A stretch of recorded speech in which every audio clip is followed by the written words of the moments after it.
Hi, and welcome to Straight Shot Radio. My name is Johnny Slick, and I'm the owner and head coach at Straight Shot Training. I've got 3 questions that I'm going to answer for you today that came to me during an Ask Me Anything that I did on Instagram last week. So we're going to get into what types of food you should be eating before you work out. It's going to help you maximize what you're able to do in the gym.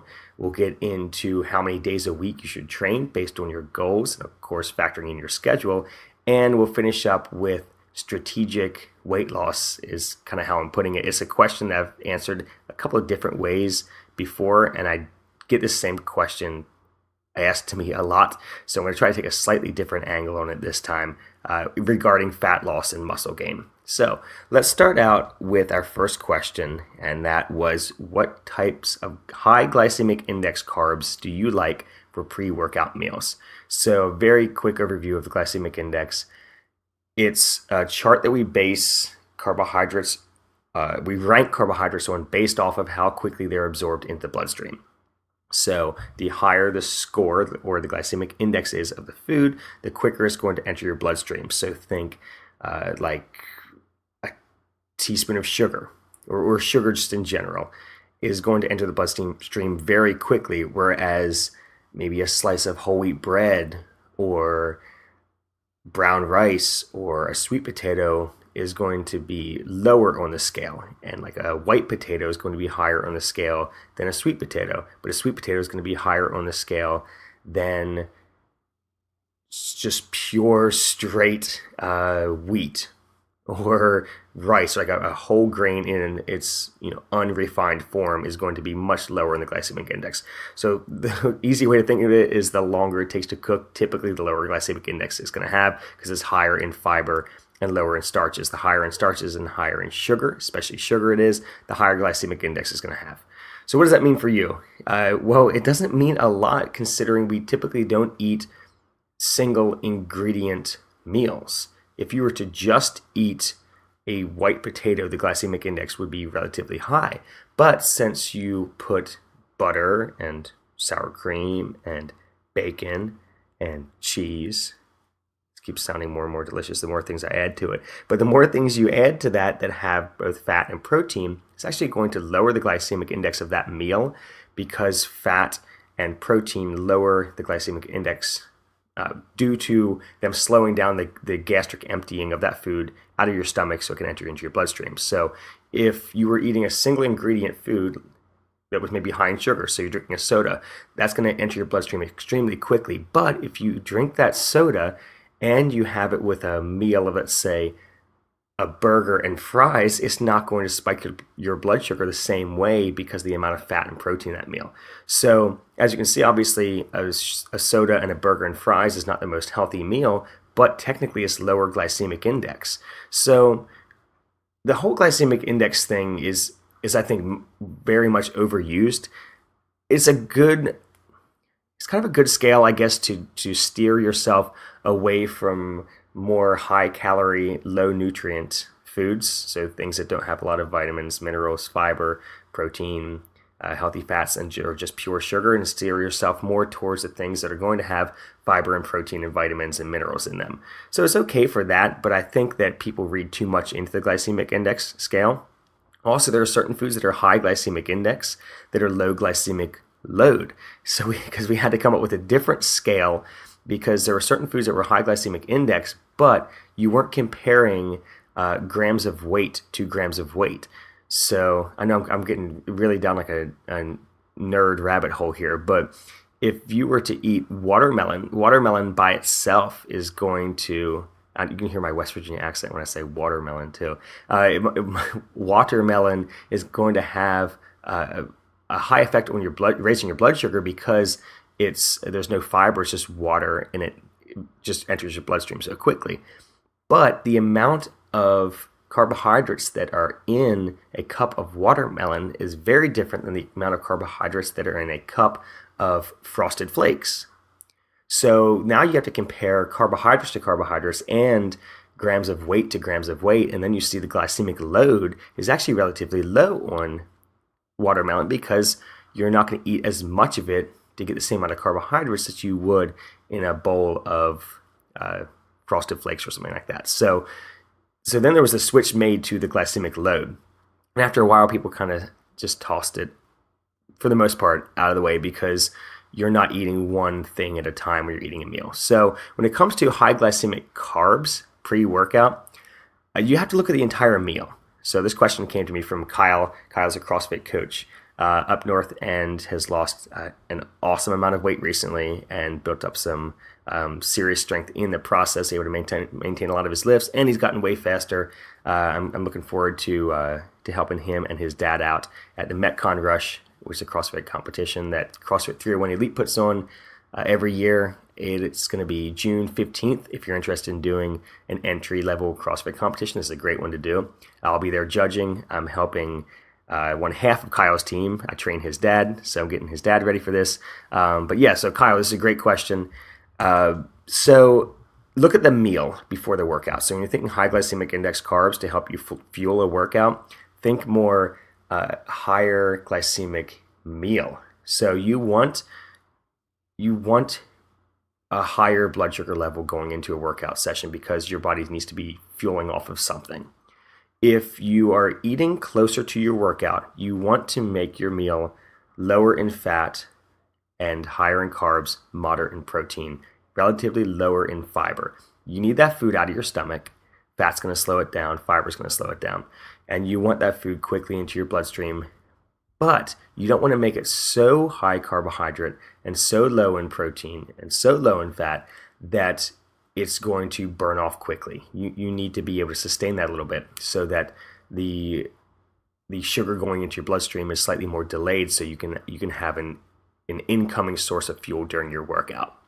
Let's say you're working out for an hour and a half. If you were to eat something like or drink something like a soda or something, it's going to give you a large amount of carbohydrates very quickly that might be burnt up in the first 45 minutes to an hour of that workout. The last half hour is going to suck. So you want something to be a little more sustaining when it comes to an energy source. So I prefer white rice, and this was the answer I gave Kyle over Instagram. White rice is a great starch because it's very low in fiber, it's low in fat. You can eat a lot of it. It's easy to get a lot of carbohydrates that way. It doesn't upset your stomach.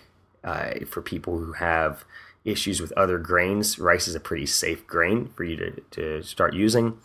And it's really easy to prep for a lot of meals over the week. So white rice and then some type of protein. I've been doing baked fish. I'll do a different fish or flavor of fish, whatever. I feel like having that week or whatever's on sale. And olive oil. I brush the fish with olive oil before I bake it. There is a small amount of fat in the meal to help it last just a little bit longer, but not so much that it's going to sit in my stomach while I'm working out. I eat this meal since it's 7 ounces of fish and 10 ounces of rice and probably 4 ounces of whatever vegetable I get that week, and I eat that almost 2 hours before I start working out, like an hour and a half, and then by the time I do my warm-up, get changed, do my warm-up and stuff, by the time I'm actually working out, it's been close to 2 hours since I had that meal.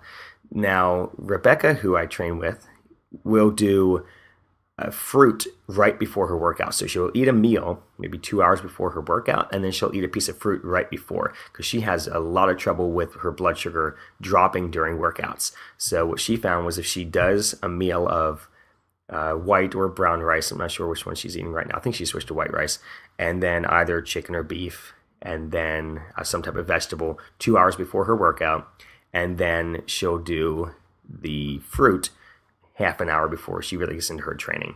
And that has stopped her from having blood sugar drops. So she's getting, these quality starches and some protein, a little bit of fat in that lunch that she has before she works out, and then that fruit will give her a little bit more energy as a carbohydrate source right before working out to kind of get her through without a blood sugar drop. So it really depends on when you're training. If you are not training 2 hours after a meal, you are training long after a meal, you need to eat something. I would shoot for maybe something that's easy to digest, half hour or 45 minutes before your workout. Bananas are great. They aren't super high in fiber. They're easily digestible, and they have a great amount of carbohydrates. A large banana could have close to 30 grams of carbohydrates. You could have that right before your workout, but I would pair it up with something: protein shake, protein bar, yogurt, peanut butter. Just not a ton of it, because again, you don't want a ton of fat that close to a workout. And that would be good maybe a half hour before. That's why smoothies or shakes are great. You could do a banana and milk if you drink milk, or almond milk, whatever you want to use. If you want to use whey protein or yogurt as a protein source, and toss in whatever other fruit you want in there with that. Spinach if you're trying to get some vegetables in, and blend that up, and you drink that half an hour before your workout. And I know it sounds really close to your workout, but by the time you get warmed up and start lifting, it'll be out of your system. So there's a couple ideas for you. I know that low carb is kind of the thing right now, but that's a whole other thing, talking about fueling a workout with carbs versus fat and what types of training you're doing. But we're assuming, since you asked the question what types of carbs to eat before workout, I'm assuming that you're eating carbs before you work out. If we'd like to get into how to fuel certain types of workouts, we can get into that sometime. I'll just say quickly, the higher intensity of working out you're doing, the more carbohydrates your diet needs to have. The lower intensity you work at, the less carbohydrates and more fat you need in your diet. So we can fully break that down sometime if you all want to hear about that. But we'll go ahead and move on to the next question, since we feel like we've covered Kyle's question pretty sufficiently with the high glycemic index carbs. So the other question was from Nick. Nick is one of the dudes that I train. He was asking about number of training days. His specific question was, what is the ideal number of training days that you should do in a week? So this is based on, well, my answer is based on how many days a week can you train and what is your goal? Because the two of those things are going to determine what is your ideal number of training days. So if you say, well, I can only train 3 days a week, my goal is I want to get strong. That's doable. Now, you will have to work out for longer because you need plenty of rest periods in between those heavy sets. So I would be prepared to be in the gym at least an hour, probably an hour and a half, close to an hour and a half. If you're only going to do 3 days a week and you're trying to get really strong on squat, bench, deadlift, overhead press, the big lifts, things like that. If you can train more often than that and you want to get strong, then we can start breaking up the lifts onto different days so you can really focus on each one, and then we can cut your workouts down to 45 minutes to an hour. If you are looking at trying to lose weight and trying to maintain your muscle mass, you want to try to make sure that you're getting enough volume in to maintain the muscle mass you have while also burning a significant amount of calories. Most of your caloric balance will be handled through your diet. But I would say 3 to 4 days you could do a week and lose a good amount of weight while maintaining your muscle mass. If you're training for a sport, you might be needing to do more days a week just because of needing to have certain days where you focus on certain things for that sport and have short enough workouts that you can recover, especially if you're also playing a sport at the same time as you're training. So this is a tricky one because it so depends on your goals, how many days a week you can train, and how much time you have to train every day. So since January, I've been training 6 days a week, which I used to only train 4. I used to train 4 days a week for about an hour and a half. Now I only have about an hour to train, so I have to train 6 days a week, and I'll do 2 lifts, sometimes 1 lift in a day if it's a really heavy lift and I have a lot of sets and I need a lot of rest in between. Other days, if it's not a super heavy day, I might do 4 lifts, but my workouts typically are anywhere between 1 and 4 exercises that I do, and I get it done in around an hour. So that's just what's been working out for me because of my schedule. It's not my favorite way that I've ever trained, just because I feel rushed and it's weird only getting 1 or 2 lifts in a workout, but it's been what's working for me, and I've been hitting PRs on my lifts and doing really well with it. So if you want to do 6 days, so we'll start the highest end of the scale, Nick. If you want to do 6 days, I would say keep your workout shorter, and then you need to undulate or change up what days you go heavier and which days you go lighter. You can't go heavy 6 days in a row. You're going to get burnt out. And you can't go moderate 6 days in a row too, because you're still going to get burnt out. You need to have heavy, moderate, and light days. I could probably do a whole episode sometime, maybe bring Andrew on and we'll do a whole episode on what's called daily undulating periodization, which I'm doing right now. I've been doing for the past almost 18 weeks. Andrew's done it before as well. And it's just a way of making sure that you are letting your body recover, but you're still getting in the groove of certain lifts at a lighter weight so that you can continue to progress each week and put more weight on the bar on all of your days. So that would be your 6 days. 5 days, maybe you're training Monday through Friday and you're taking the weekends off. This is a pretty typical way the typical way that people train who are really into getting into the gym, but they can't get to the gym on like non-work days. For this one, I would try to still make some variations in what days you're going heavy, because still 5 days is a higher training volume for a lot of people. Maybe do 4 lifting days and 1 conditioning day or cardio day, whatever you want to call it. Or if you're doing 5 days, to make sure you're switching up what things you're working each day and how hard you're going each day. The other thing you do with a 5-day split is do 3 days of lifting and 2 days of conditioning if you really like doing conditioning. But ideal for each person's goal is going to be dependent on what their goal is. So yeah, I know I didn't really exactly answer the question, Nick. I'm going through all the different types of training you could possibly do, but ideal is you got to find something that works for you. If you can only train 2 days a week, you can make it work. You might be able to maintain some of the things you've worked on. You're not going to make a ton of progress, but you can definitely maintain a decent amount of strength by just really going hard and possibly a little longer in the gym for 2 days a week. I know people that have done it in times when their work schedule would not allow them to do anything else. So anywhere between 2 and 6 days a week is your answer for ideal number of training days. Depends on your sport, depends on how your body recovers, how much are you sleeping, how much are you eating. If you're dieting, you might actually have to train a little bit less just because you have less food coming in. And if you keep on trying to hit it hard 6 days a week in the gym, you're going to feel like you're hitting your head against a brick wall by the end of the week. Your lifts are going to start going down. You're going to get discouraged, and you're just going to affect your sleep, and then you're not going to lose weight. So ideal is very individual. I would say try out the minimum effective dose. What is the least amount you can train to still maintain your goal? I know this sounds strange because we love being in the gym because this is our hobby, but also there's a point of diminishing returns. And I know the popular thing right now is no days off. I've even heard someone say, well, diminishing returns are still returns. Yeah, but they're diminishing, like they're getting less. And at a certain point, you're going to start seeing those lifts go down.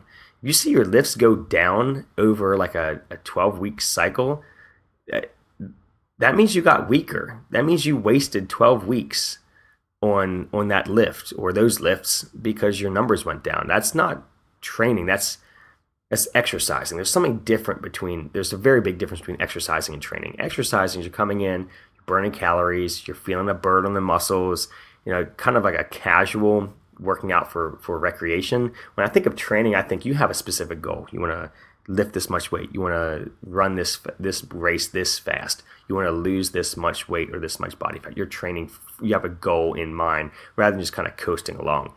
So yeah, you want to find that minimum effective dose for your training. What is the least amount that I can train to still accomplish my goals?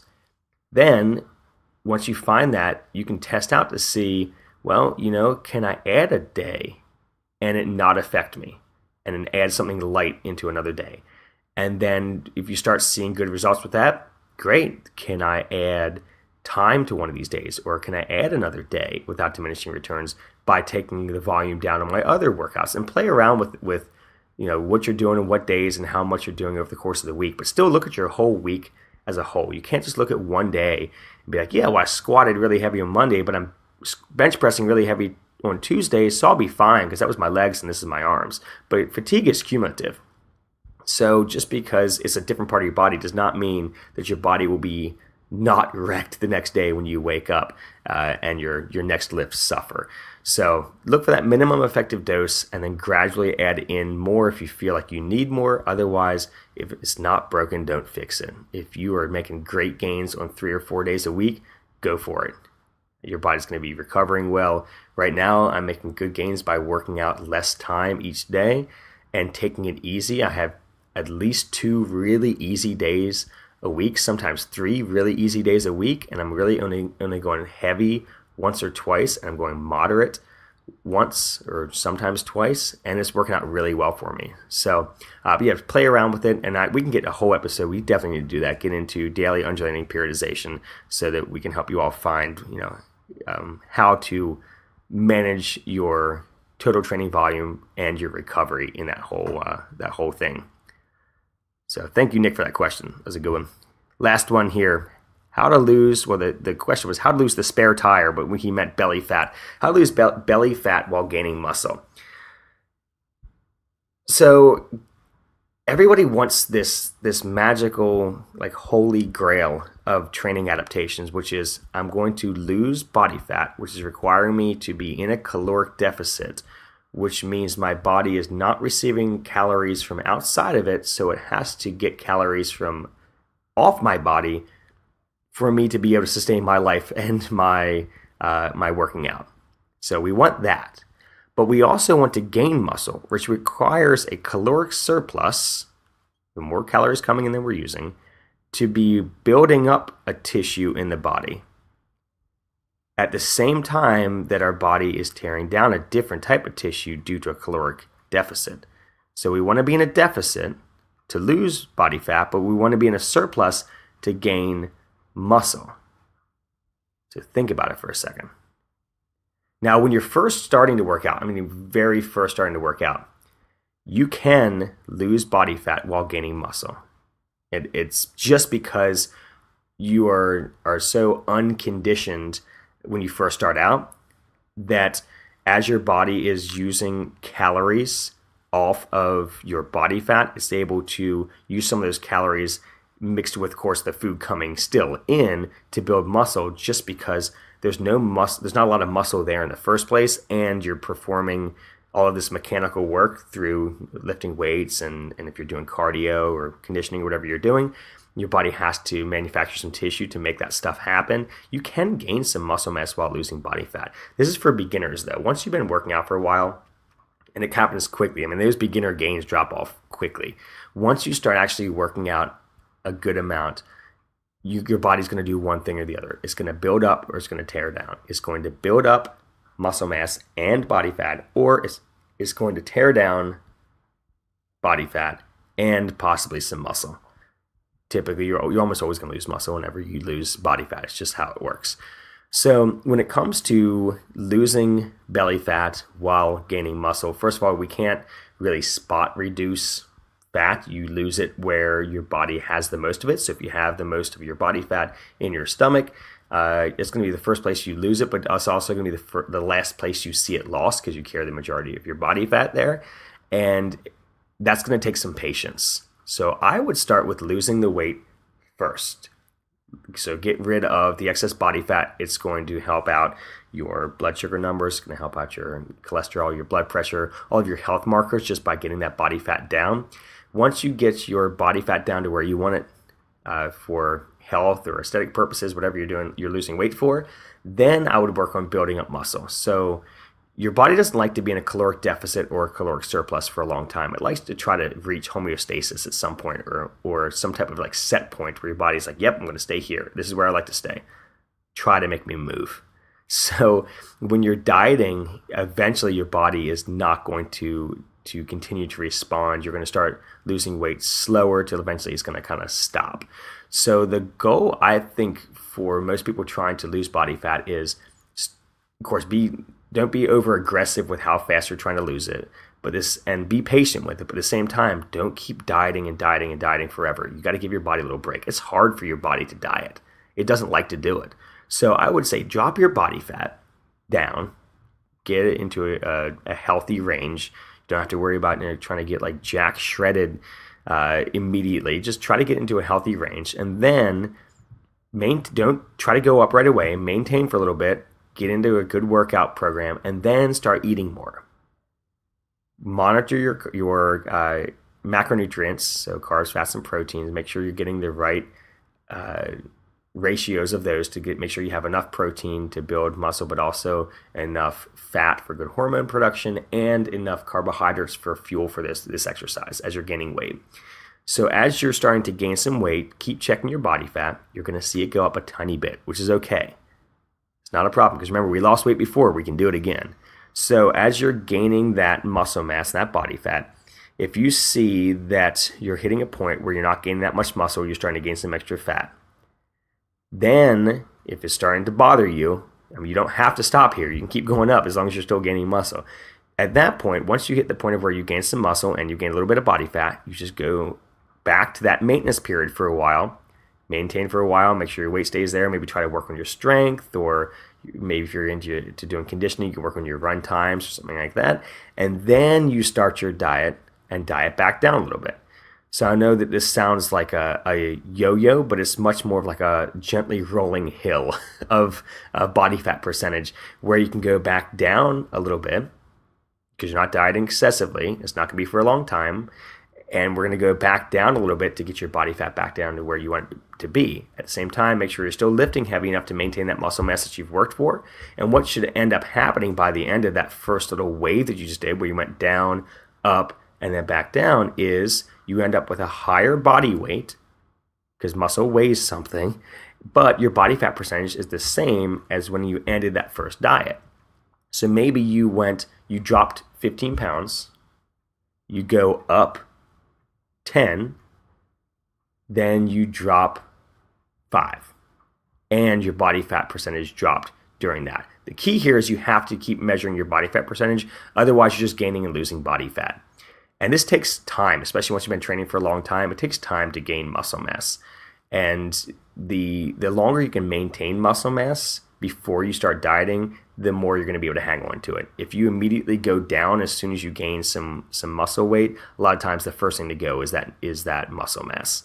So hopefully that's a different take than I've given before. A lot of times I'll just say, well, you just got to focus on one thing at a time. Hopefully this was a little more practical or specific, whereas you have to plan out, be strategic with your fat loss and your muscle gaining by doing them at different times, but really focusing on what you're working on while you're doing it. If you're trying to chase two goals of losing fat and gaining muscle, you're probably not going to do either, or you're just going to lose weight and you're going to lose muscle mass. Whereas if you're focused on just gaining weight and you're not really thinking about what you're eating and you're not monitoring your body fat as you're training, you might end up getting a lot of body fat and having to lose a lot of that body fat when you try to cut down to a body fat percentage that you want to be at. So, this is what trainers are for. So if you need help, come talk to us, and we can help you we can help you check your body fat. You can check in with us. Even if we're not your trainer, we can help you check your body fat just to make sure that you are where you want to be when it comes to your dieting up or down process. And you can check in with us, and we can make sure that you're doing it safely and that you're hitting those goals. Because we are very much invested in how you all are doing, because it's our life. This is what we like doing. So this is something that I can ever help you out with. If any of you have questions about body fat, or questions about ideal training days, you want to send me what your workout schedule is and have me look over it. If you want to send me the meal that you eat before your workout, going back to our first question, send me that meal and just say, hey, what do you think of this? I would love to answer those questions for you and help you out. You can always find me on Instagram at Straight Shot Training, on Facebook, Straight Shot Training. If you are anywhere in the Frederick area, you want to stop by the Y, or if you're at the Y and you want to come with me with these questions anytime that I'm not actually in a training session with somebody, you can come up and ask me. I would love to help you out. I was talking to somebody who's a new trainer the other day who had a really good first training sessions and great first class that he taught. And I was so freaking excited for him to start this. I texted him later on. I was like, dude, this is absolutely the greatest job in the world. Like, this is the rest of your life. If you want to do this, this can be your career. This can be the rest of your life, where you get to help people and have a blast doing it. So thank you all so much for the questions. I always love answering. Thank you so much for listening to this today, for taking the time to do this. If you want to check out Straight Shot Training, head over to straightshottraining.com. You can see what programs we have there. We also do nutrition there as well. If you want to contact us there, we can set up some meal planning for you. We're working on that section of the site. Actually, we don't have that up yet, but just shoot me an email if you are interested in a meal plan. If you're interested in a functional fitness program, we have the Straight Shot Training Program. That's $21 a month, but your first month is free, and you get 6 workouts a week for that. Comes with demo videos, complete instructions, warm-ups, which include mobility and prehab. You get your strength training, you get your cool downs. Everything's progressive, so we tell you, hey, here's how this should feel this week. We're going to add weight this week. This week we're working on this 6-week cycle. We're going to be working on this, so you can see where you're going rather than just doing random workouts. If you feel like you're kind of spinning your wheels with your current workout. If you were interested in just getting really strong, or if you're interested in strongman, we also have a strongman program that's headed up by Coach Andrew Presnell. He gives you 4 strength workouts, 2 optional workouts that are sent out along with those. Same thing, you get your mobility, your prehab, and your strength work. You're going to be doing stuff that's going to make you good at the sport of strongman, even if you don't want to compete. It's a really fun, different way to train. If you're used to kind of doing normal gym workouts, this would really switch it up for you. You can head over to straightshottraining.com, click on the strongman button, and check that program out. If you're listening to this and you want to send me an email saying, hey, I just want to see what it looks like, I'll send you a free week. That's not something we advertise on the website. This is a little exclusive for you all listening to the podcast. If you want to see what a week of Straight Shot Strongman looks like, just shoot me a message at straightshottraining@gmail.com. Nope, don't use that one. Use Johnny@straightshottraining.com. It all goes to the same place. Johnny@straightshottraining.com. Shoot me a message, and I will send you a free week of Straight Shot Strongman so you can see what it's like. Again, thank you so much for listening, and have a great week, everybody.